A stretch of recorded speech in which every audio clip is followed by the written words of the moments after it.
오늘 설교의 말씀은 이 고난의 그늘 아래에서 배운 노래라고 하는 제목을 가지고 함께 은혜 나누려고 합니다. 이 피할 수 없는 함정에 빠지거나 이 궁지에 몰린 적이 있으십니까? 상당한 충격과 불안을 당할 수가 있죠. 이 학창 시절에 이 괴롭히는 친구나 아니면 이 지나가는 불량배들을 혹시 만날 경우에 정말 이 당황스러웠던 그런 경험들도 있습니다. 신명기 8장 1절로부터 6절에는 약속의 땅으로 들어가서 차지하게 하시기 전에 광야길을 걷게 하신 하나님의 뜻이 기록이 됩니다.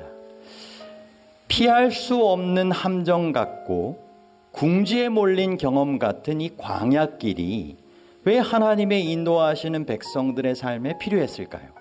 신명기 8장 1절로부터 6절에 있는 말씀을 함께 좀 펴서 보도록 하겠습니다. 내가 오늘 명하는 모든 명령을 너희는 지켜 행하라. 그리하면 너희가 살고 번성하고 여호와께서 너희의 조상들에게 맹세하신 땅에 들어가서 그것을 차지하리라. 내 하나님 여호와께서 이 40년 동안에 내게 광야길을 걷게 하신 것을 기억하라. 이는 너를 낮추시며 너를 시험하사 내 마음이 어떠한지 그 명령을 지키는지 지키지 않는지 알려 하심이라. 너를 낮추시며 너를 줄이게 하시며 또 너도 알지 못하며 내 조상들도 알지 못하던 만나를 내게 먹이신 것은 사람이 떡으로만 사는 것이 아니요 여호와의 입에서 나오는 모든 말씀으로 사는 줄을 내가 알게 하려 하심이니라. 이 40년 동안에 내 의복이 헤어지지 아니하였고 내 발이 부르트지 아니하였느니라.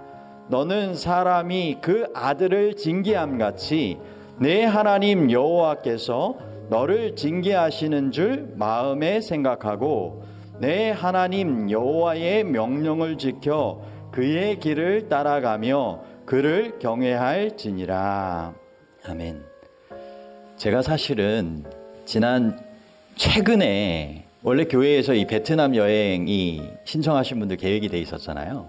그래서 몇 달 전부터 뭐 비행기표 끊고 숙소 예약하고 또 그리고 옮겨 다닐 차편 알아보고 또 어디 관광 코스를 가야 될까 또 어느 식당 가야 할까 보험은 어떻게 해야 되나 이것저것을 다 알아보면서 갖게 된 생각이 하나님께서 광야길에 이스라엘 백성들을 어디에 머물러야 할지 어떻게 지내야 할지를 다 세심하게 살펴주셨던 그 역사가 오늘날도 우리의 삶에 그대로 이루어지고 있구나 라는 생각을 좀 가져보게 됩니다.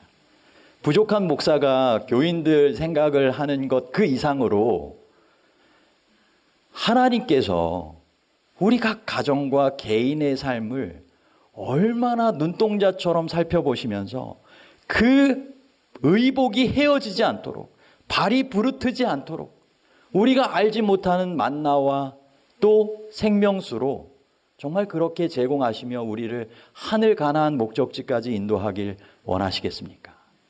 그런데 불가불 40년 동안 어느 길을 경험해야만 했어요? 광야길을 경험해야만 했다고 했어요. 왜요? 이 3절 말씀 가운데도 보면 2절부터 그렇게 나와 있죠. 이는 너를 낮추시며 너를 시험하사 내 마음이 어떠한지 그 명령을 지키는지 지키지 않는지 알려 하심이라.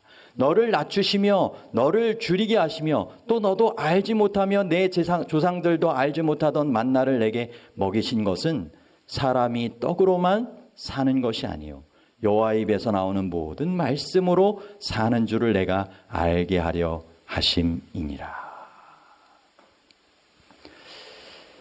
하나님께서 정말 우리의 인생을 넘어지도록 멸망당하도록 그렇게 시험하시는 것은 아닙니다. 우리의 믿음이 연단되어서 교만하지 않고 낮추시고 겸손하게 주님을 경외하는 삶을 살아가시게 하기 위해서 더 귀한 경험인 하늘 그 가나안의 경험을 꼭 갖게 하시기 위한 좀 필요 불가결한 경험이기 때문에 그런 경험을 하게 하신다는 것입니다. 첫 번째 우리가 살펴볼 주제는 그래서 궁지를 지나 약속의 땅으로입니다. 광야와 같은 이런 궁지를 경험하면서 약속의 땅으로 갈 수밖에 없었다는 것입니다. 이스라엘 백성이 애굽을 떠나던 날부터 약속의 땅에 이르던 날까지 여호와께서는 이 불과 구름 기둥으로 인도하셨다라고 하면서 매 발걸음 인도하신 내용이 나옵니다.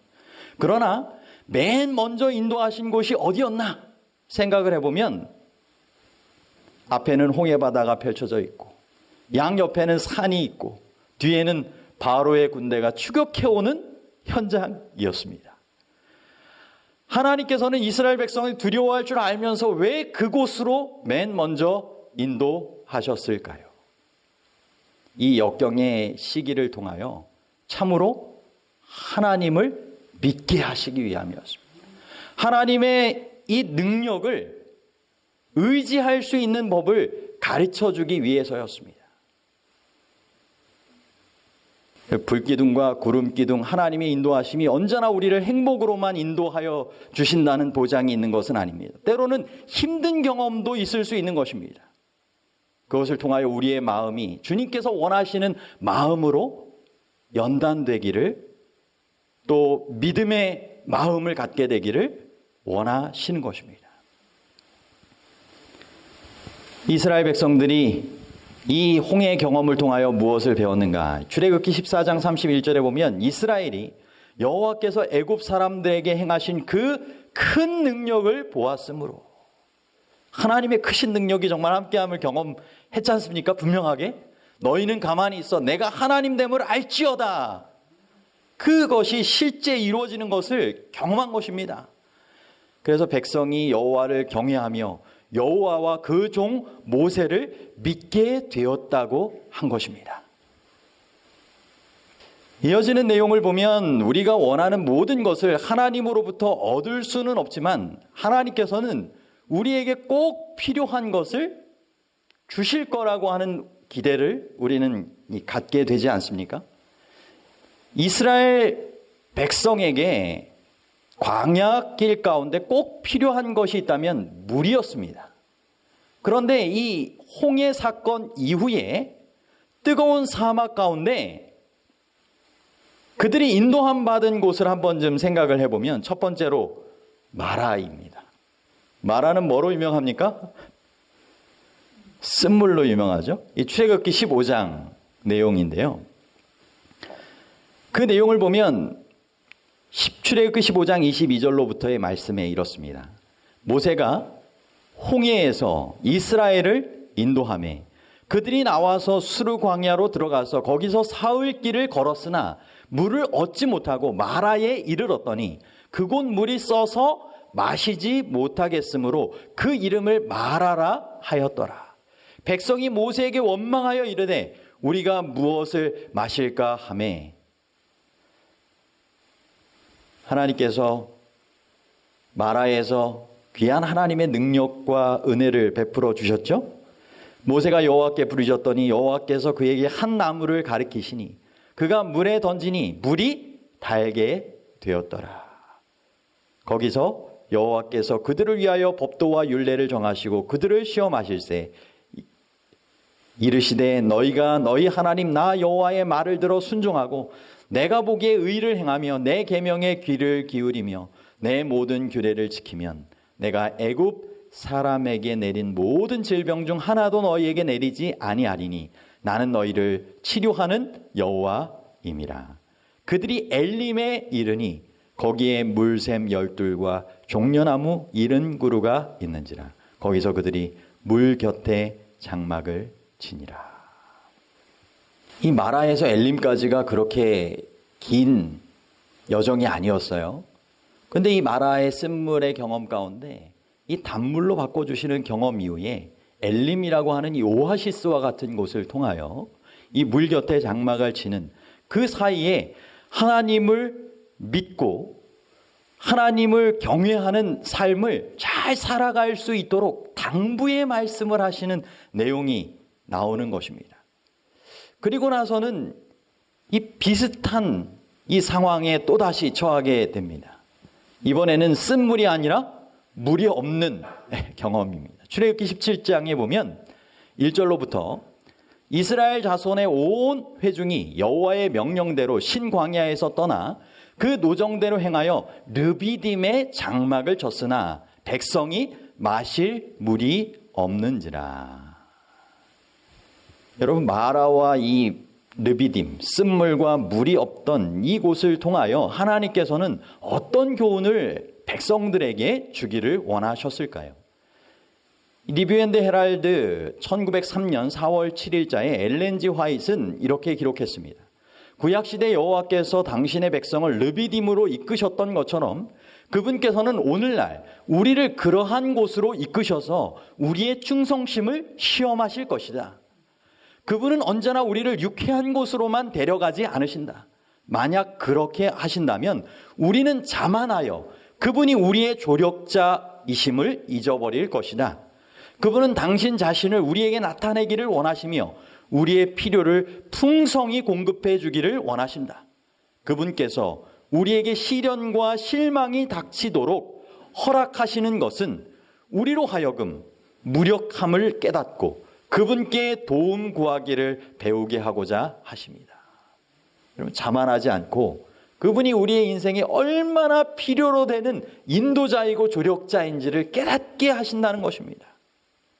우리의 무력함을 깨닫고 그분의 도움을 구하도록 그러한 기회들을 허락하여 주시는 것이죠.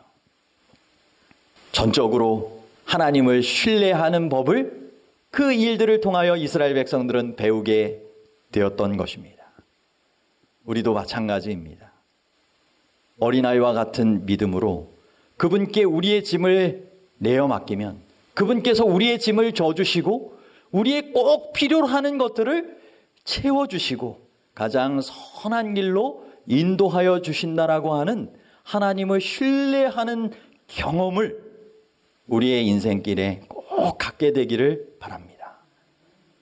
다음으로 이어지는 내용 가운데 생각을 해보면 이 예수님께서 이 사단과 벌이신 광야에서의 대쟁투의 모습입니다. 예수님도 시험을 당하셨어요. 세 가지 시험이죠. 누가복음 4장 1절로부터 13절의 내용입니다. 우리 다 함께 좀 펴서 보도록 하실까요? 예수께서 성령의 충만함을 입어 요단강에서 돌아오사 광야에서 40일 동안 성령에게 이끌리시며 마귀에게 시험을 받으시더라. 마귀가 이르되 내가 만일 하나님의 아들이거든 이 돌들에게 명하여 떡이 되게 하라. 예수께서 대답하시되 기록된 바 사람이 떡으로만 살 것이 아니라 하였느니라. 마귀가 또 예수를 이끌고 올라가서 순식간에 천하 만국을 보이며 이르되 이 모든 권위와 그 영광을 내가 내게 주리라. 이것은 내게 넘겨준 것이므로 내가 원하는 자에게 주노라. 그러므로 내가 만일 내게 절하면 다 내 것이 되리라. 예수께서 대답하여 이르시되 기록된 바 주 너희 하나님께 경배하고 다만 그를 섬기라 하였느니라. 또 이끌고 예루살렘으로 가서 성전 꼭대기에 세우고 이르되 내가 만일 하나님의 아들이거든 여기서 뛰어내리라. 기록되었으되 하나님이 너를 위하여 그 사자들을 명하사 너를 지키게 하시리라 하였고 또한 그들이 손으로 너를 받들어 내 발이 돌에 부딪히지 않게 하시리라 하였느니라. 예수께서 대답하여 이르시되 주 너희 하나님을 시험하지 말라 하였느니라. 마귀가 모든 시험을 다한 후에 얼마 동안 떠나니라. 참 시험이 견디기 힘든 시험이었던 거 맞습니까? 40일 금식했는데 이 육신의 정욕, 그 식욕에 대한 이 돌을 떡덩이가 되게 하라는 그 시험을 한 것입니다. 그리고는 이 세상 만국 영광을 다 보여주면서 안목의 정욕이죠. 원하는 것 쉽게 얻을 수 있도록 그렇게 유혹한 것입니다. 그리고 이생의 자랑이라고 할 수 있는 뛰어내리는 성전 꼭대기에 뛰어내리는 그러한 일들을 하나님의 아들로 하라고 유혹했지만 그 모든 인간이 당할 수 있는 육신의 정욕, 안목의 정욕, 이생의 자랑, 그 모든 시험을 예수님께서 친히 감당하시고 승리하시는 모본을 보여주신 것입니다. 우리의 가장 연약한 순간, 우리가 정말 원하는 그런 것들을 가지고 사단은 시험을 해옵니다. 하지만 예수님께서 승리하신 것처럼 우리가 승리하게 되기를 바랍니다. 시대소망 126쪽에서부터 127쪽에 보면 견디기 어려운 상황에 처하게 되면 때때로 우리는 하나님의 영이 과연 우리를 인도해 오셨는지를 의심하게 된다. 그러나 예수님을 광야로 인도하여 사탄에게 시험을 받게 하신 것은 곧 성령의 인도하심이었다. 하나님께서 우리를 시련에 들어가게 하실 때는 우리의 유익을 위하여 이루실 목적을 가지고 계신다. 예수께서는 자발적으로 시험에 들어가지 않으셨으며 하나님의 약속을 앞뒤 생각 없이 믿거나 시험에 닥쳐왔을 때 낙심에 빠지지도 않으셨다. 우리도 그렇게 해야 한다. 이런 시험 가운데 예수님께서 변함없이 내가 당할 수 있는 모든 시험을 먼저 겪으셨다는 것과 내 시험 가운데 그분께서 함께 성령님을 통하여 함께 하신다는 것을 기억하시기를 바랍니다. 어떤 시련보다 더 가혹한 인간이 당할 시험을 그분께서 대신 겪으셨으며 성령님께서 우리를 시련의 장소로 이끄시는 데는 분명한 목적이 있으셔서 그 목적을 이루며 이기게 하신다라고 하는 것을 기억하시고 낙담하지 마시고 예수님처럼 하나님의 말씀으로 하나님을 의지하여 승리하게 되기를 바랍니다. 우리가 시험에 대해서 앞서 살펴보았던 것이 이 베드로 전서에 있는 이 귀한 교훈의 내용이었는데요. 베드로는 종종 혼자라고 느끼면서 역경과 싸우고 있는 이 그리스도인들에게 이런 편지를 하고 있습니다. 택하심을 입은 자들 곧 본도, 갈라디아, 갑바도기아, 아시아와 비두니아에 흩어진 나그네들에게 편지한다라고 했는데 그들이 여러 가지 시험으로 인한 근심을 그가 안다라고 했습니다. 그 시기에 그리스도인이 된다라고 하는 것은 너무나 힘든 경험이었습니다. 소수로서 겪어야만 했던 편견과 박해가 있었던 것입니다.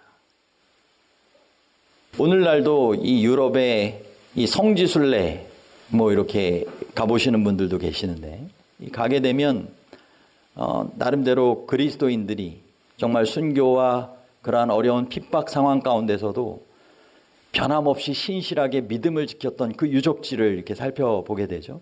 그리고 이런 카타콤, 지하 동굴, 그 묘지 같은 데에서 어렵게 정말 신앙생활하고 했던 그러한 것들을 우리가 떠올려 봅니다.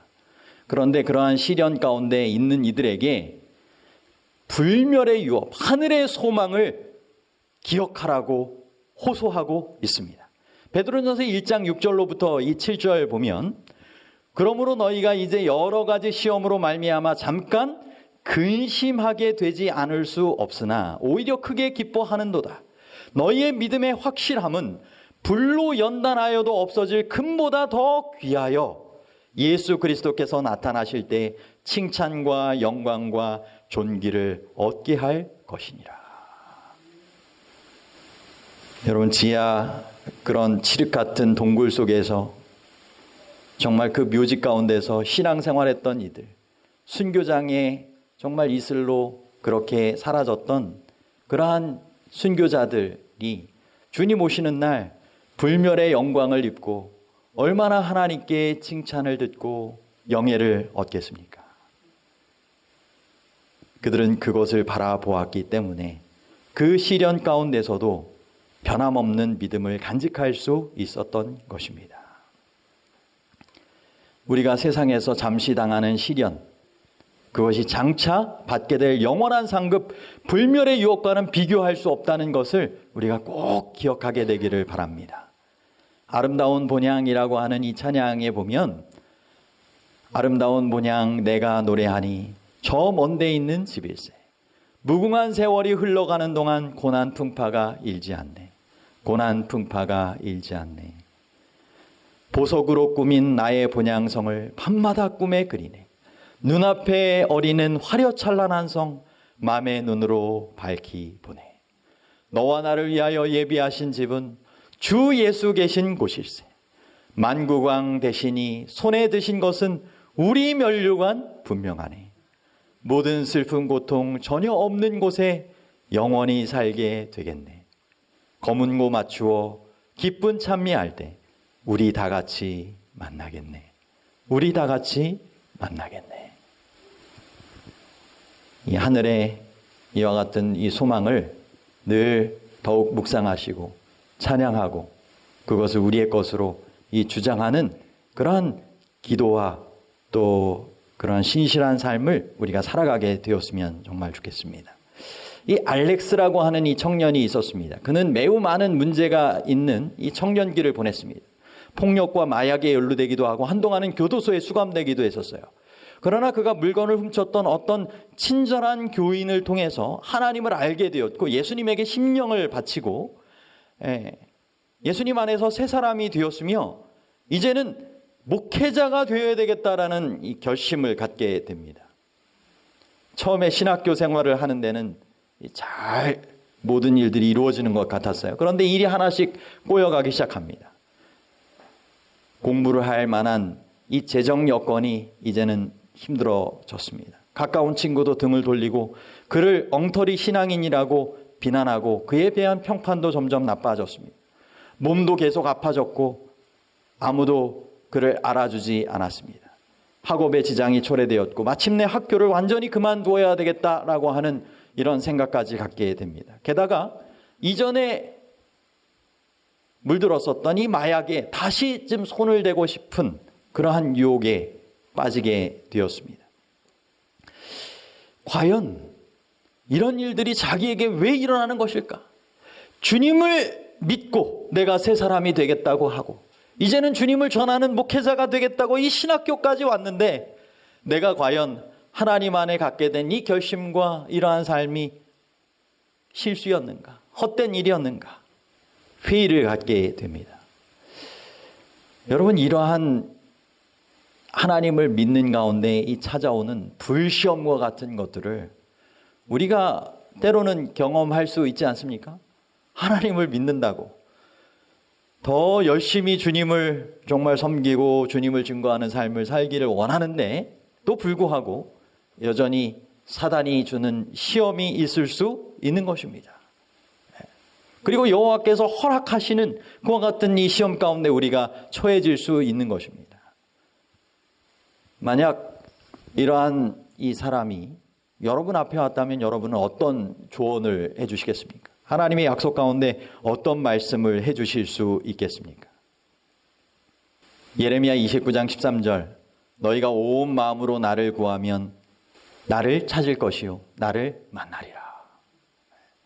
로마서 8장 28절 우리가 알거니와 하나님을 사랑하는 자 곧 그의 뜻대로 부르심을 잊은 자들에게는 모든 것이 합력하여 선을 이루느니라. 고린도후서 12장 9절 내 은혜가 내게 족하도다 이는 내 능력이 약한 데서 온전하여 짐이라. 잠언 3장 5절 너는 마음을 다하여 여호와를 신뢰하고 내 명철을 의지하지 말라. 6절 너는 범사의 그를 인정하라. 그리하면 내 길을 지도하시리라. 이런 하나님의 변함없는 약속이 있지 않습니까? 이런 약속을 붙잡고 이기는 사람이 있고 여전히 시련 가운데 절망하고 그 부르심을 저버리고 돌아서는 사람도 있을 것입니다. 하지만 하나님의 은사와 부르심에는 결코 후회함이 없으시고 하나님께서는 결코 우리를 떠나 버리지 않으신다라고 하는 것을, 포기하지 않으신다라고 하는 것을 기억하시게 되기를 바랍니다. 하나님께서 때때로 당신의 자녀들에게 시험을 통과하도록 허락하시는 이유는 맡겨질 과업에 합당한 견고한 믿음과 품성의 열매를 맺게 하기 위해서입니다. 예수님에 대한 산 믿음을 가지고 참된 증인으로서의 역할을 감당하게 되도록 허락하여 주시는 것입니다. 고난 가운데서만 배울 수 있는 노래가 있는 것입니다. 고난의 그늘 아래에서 배운 노래가 있을 수 있는 것입니다. 치유봉사 473쪽에는 이렇게 기록합니다.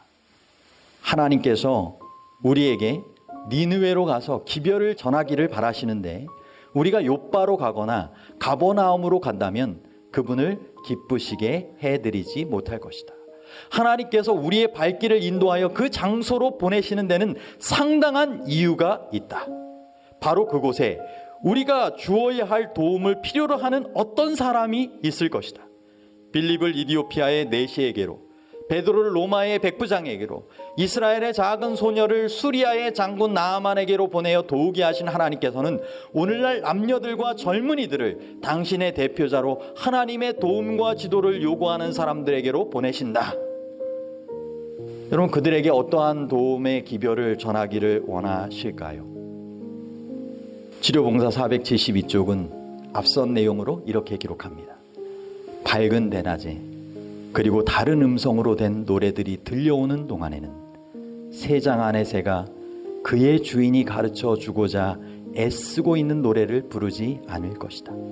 그런 경우에 새는 노래의 한 절 한 절을 여기저기에서 떼어내어 짤막짤막하게 부르는 흉내만을 낼지언정 결코 단독으로 완전한 곡조를 다 부르지는 않는다. 그러나 주인이 새장을 덮고 그 새가 하나의 노래만을 들을 수 있는 곳에 두면 그는 노래를 부르게 된다. 어둠 속에서 그는 되풀이해서 그 노래를 부르고자 노력한다. 그리하여 마침내 그는 그 노래를 배워 완전한 곡으로 부르게 된다. 그런 다음에 그 새를 밝은 곳으로 내어놓으면 그는 거기에서 그 노래를 부를 수 있게 된다. 하나님께서는 그와 같이 당신의 백성을 취급하신다. 그분께서는 우리에게 가르치시고자 하는 노래가 있다. 우리가 고통의 그늘 아래서 그것을 배우게 되면 우리는 그 후에 언제나 그 노래를 부를 수 있다. 새에게 노래를 가르치기 위한 조련사의 방법이 무엇입니까? 어두움 가운데서 노래에만 주목하여 따라 배우게 하는 것입니다. 그리고는 밝은 곳에 나가서도 부를 수 있도록 그 노래를 어두움 가운데 배우게 하는 것이죠. 마찬가지로 하나님께서는 인생의 어두운 고난의 때를 통해서만 배울 수 있는 이 신앙의 노래, 믿음의 노래가 있기 때문에 우리를 고난의 자리로 때로는 인도하시는 것입니다. 허락하여 주시는 것입니다. 그리고 이러한 노래를 함께 부를 수 있도록 어두움 가운데 처한 이들에게 신앙을 소개하라고 누구를 보내시는 거예요? 우리를 보내시기를 원하시는 것입니다. 여전히 우리 주변에 어려움에 처한 이들이 있지 않습니까? 그 가운데 신앙의 노래를 여전히 부르지 못하는 분들이 계시지 않습니까?